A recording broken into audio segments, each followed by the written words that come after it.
Good afternoon. আমি অমৃতা আপনাদের সঙ্গে চলে এসেছি একদম নতুন একটা ব্লগ নিয়ে। আজকে সকাল থেকেই চিন্তা ভাবনা করেছি পুরো ভিডিওটা জুড়ে থাকবে লুনা আর লায়লার কাণ্ড কারখানা। প্রথমে লুনার সম্পর্কে একটু বলি। লুনাকে দেখে আপনাদের অনেকেরই লুনা একদম সুস্থ মনে হয়, কিন্তু লুনা কিন্তু একদম সুস্থ না। ওর একটা বিশেষ কঠিন রোগ আছে, সেটা হচ্ছে হিপ ডিসপ্লেসিয়া। আর লায়লাকে দেখুন, সারাদিন ছোটোছুটি দুষ্টুমি, মানে লায়লার কাছে টাইমই নেই। আর লুনাকে এখানে পাপা একটুখানি খেলানোর চেষ্টা করছে, ওকে মাঝে মাঝে অল্প স্বল্প এক্সারসাইজ করানো হয়, কারণ ওর এই হিপ ডিসপ্লেসিয়ার জন্য ওকে বেশি ওয়াকিং বা বেশি দৌড়াদৌড়ি কোনোটাই করানো যায় না। আর ওকে প্রচুর অবজারভেশনের মধ্যে রাখতে হয়। আজকে ভেবেছি একটু রোদ উঠেছে আর হাওয়াটাও কম, তাই অনেক দিন লায়লাকে স্নান করানো হয় না।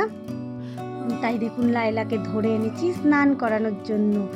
ব্যালকনিতে লায়লার টাওয়েল, শ্যাম্পু, চিরুনি সব রেডি করে এইবার ধরে এনেছি আমার সোনামাটাকে। সোনামা তো যথারীতি বুঝতে পেরেছে যে আজকে মা এখন স্নান করাবে, আর কোথাও বেরোতেও পারছে না। ওই জন্য ওকে আমি বাথরুমে না করিয়ে ওকে একদম ব্যালকনিতে নিয়ে এসে স্নান করাই। জলটা কিন্তু একদমই ঠান্ডা না, জলটা ভালো করে গরম করে নিচ্ছি, কারণ এখন শীতকাল তো আমাদের যেমন ঠান্ডা জলে কষ্ট হয়, ওদেরও ঠান্ডা জলটা দেওয়া যায় না। মাঝখানে যদি সর্দি টর্দি কিছু লেগে যায় তাহলে হয়ে যাবে বিশাল বিপদ। এবার জলের সঙ্গে একটু শ্যাম্পু লাগিয়ে নিচ্ছি। শ্যাম্পুটা ডাক্তারবাবুই সবসময় সাজেস্ট করেন, সেই শ্যাম্পুই ওদের লাগাই। ওদের দুজনেরই আলাদা আলাদা শ্যাম্পু, যার যা যে রকম শ্যাম্পুর প্রয়োজন ডাক্তারবাবু ওরকমই শ্যাম্পু আমাকে দিয়ে দেন। তাই ভালো করে আজকে শ্যাম্পুটা লাগিয়ে নিচ্ছি। আর এটাও চেক করে নিচ্ছি শীতকালে মাঝে মাঝে ওদের টিক হয় বা বিভিন্ন রকম পোকা হয়, সেগুলো আছে নাকি। লায়লার গায়ে এবার জল ঢালার সময় লায়লা নিজেও চরকির মতো ঘোরে, আর আমাকেও দেখুন একদম চরকির মতো ঘোরাচ্ছে। সাথে কিন্তু আমি পুরো ভিজে গেছি, সেটা আপনাদের দেখাতে পারলাম না। ঠান্ডার মধ্যে ভিজে আমিও ঠক ঠক করে কাঁপছি, কিন্তু লায়লাকে বাগে আনা খুব মুশকিল, সে গরম হোক আর শীত হোক। এবার জল ঢালা মোটামুটি কমপ্লিট করব, কিন্তু দেখছি যে গলার থেকে নিচে মানে বুকের কাছটার লোমে পুরো শ্যাম্পু ভর্তি। তারপরে এবার লায়লা স্নান করা হয়ে গেল। লায়লা এখন কতক্ষণে বিছানায় ছুটবে। এইবার বিছানায় ওদের এটা মানে কি বলবো, ওদের এটা প্রসেস থাকে কিভাবে ওরা নিজেকে শুকাবে, লায়লা সেইটাই ফলো করছে। আর ফলো করতে করতে আমার বিছানাটাও একদম জলে জলাকার।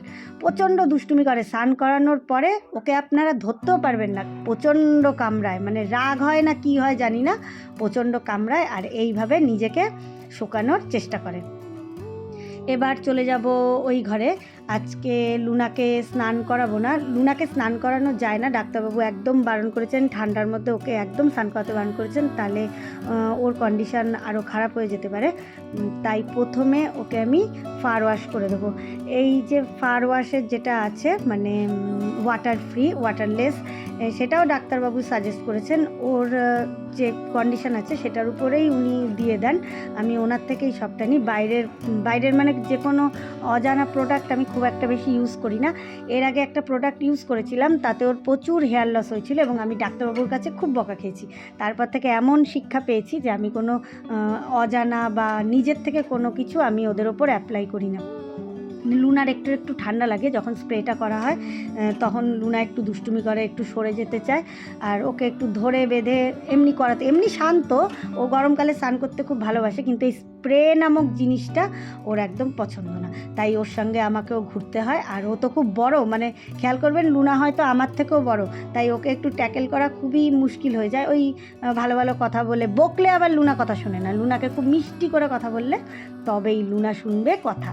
তারপরে এই পরিষ্কার করে দিতে দিতে লুনাকে একটু বকাঝকাও দিচ্ছি, লুনা একটু দুষ্টুমি করছিল, তাই জন্য একটু গম্ভীর হয়ে গেছে। বকাটা খেয়ে লুনা দেখুন একদম শান্ত, মানে একটু চিৎকার চেঁচামেচি লুনার ওপরে আমার করতে হচ্ছে।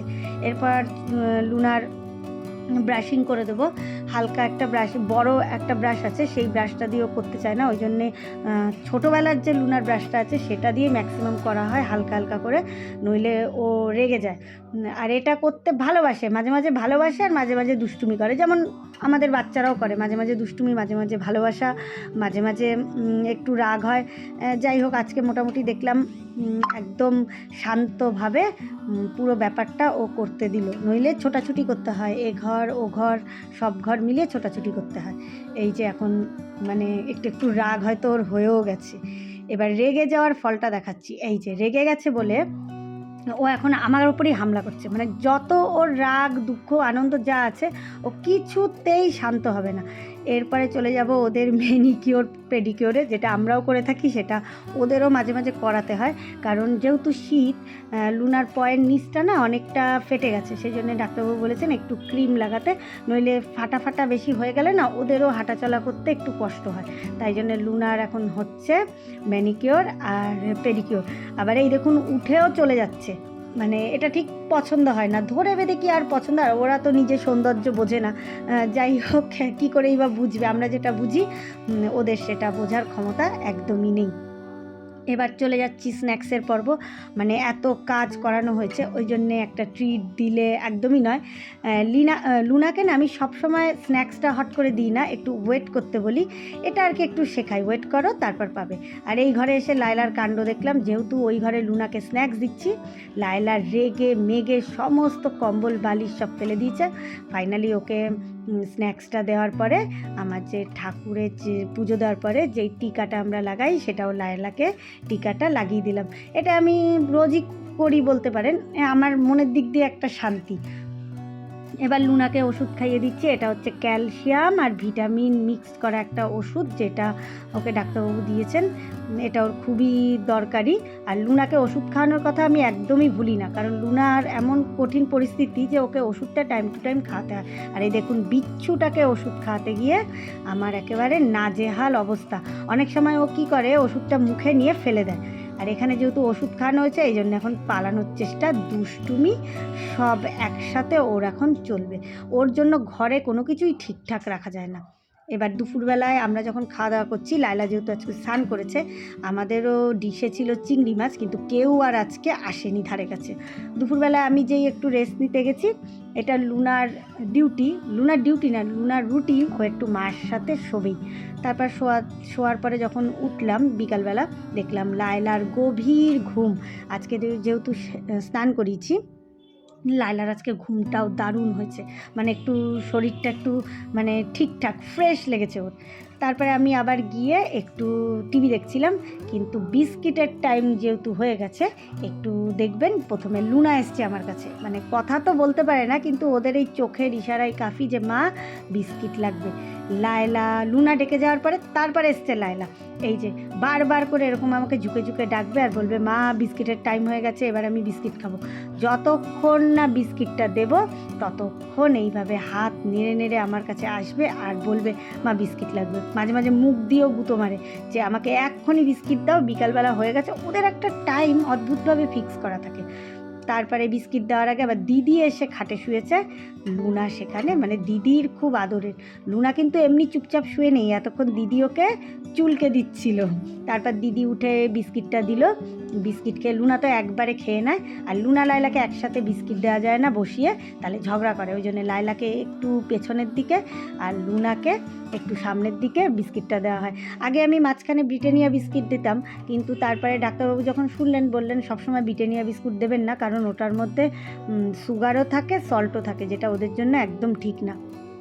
এবার বিস্কুট তো দেবো না, ঠিক আছে ব্রিটানিয়া বিস্কুট দেবো না, কিন্তু আমরা বিকালবেলায় যেই চা খেতে বসেছি, দুজনে একসাথে এসে বসবেই। যতই ওদের সরান না কেন, আমাদের বিস্কিট ওরা খাবেই।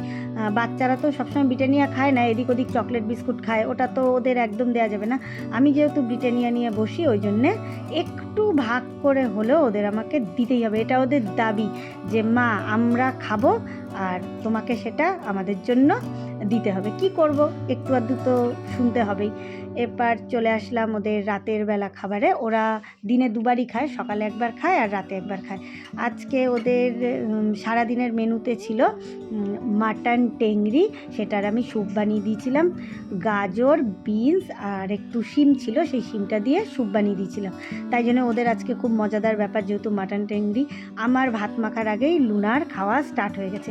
আর আমি কোনো দিনও ওদের খাইয়ে দিই না, এটাও ডাক্তারবাবুই সাজেশন করেছেন যে কোনো দিনও খাইয়ে দেবেন না, যেটুকু ওদের খিদে থাকবে সেটুকু ওরা নিজেরাই খাবে, খাইয়ে দাইয়ে অযথা জোরজার করবেন না।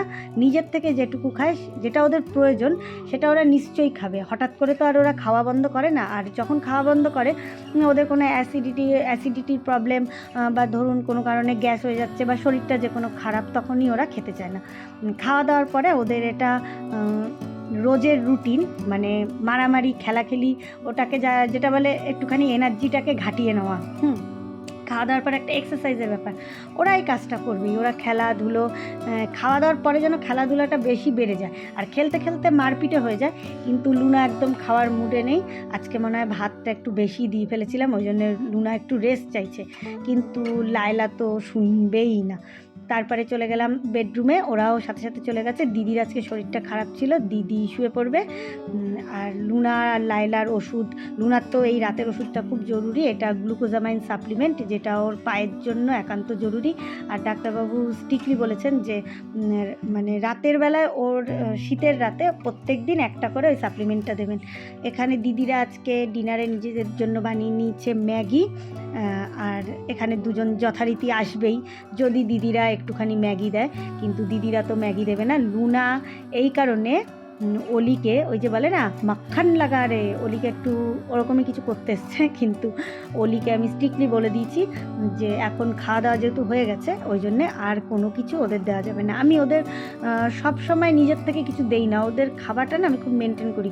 আর লুনার তো একটু ওয়েট ম্যানেজমেন্ট মানে মাস্ট, ওর লাগবেই, বেশি ওয়েট হয়ে গেলে ওর শরীর খারাপটাও বেড়ে যাবে। তাহলে একদম আমার ব্লগটা এখানেই শেষ করছি। দেখুন দিদির সাথে লুনা লায়লা দুজনেই শুতে চলে এসছে। ওরাও আপনাদের সবাইকে গুড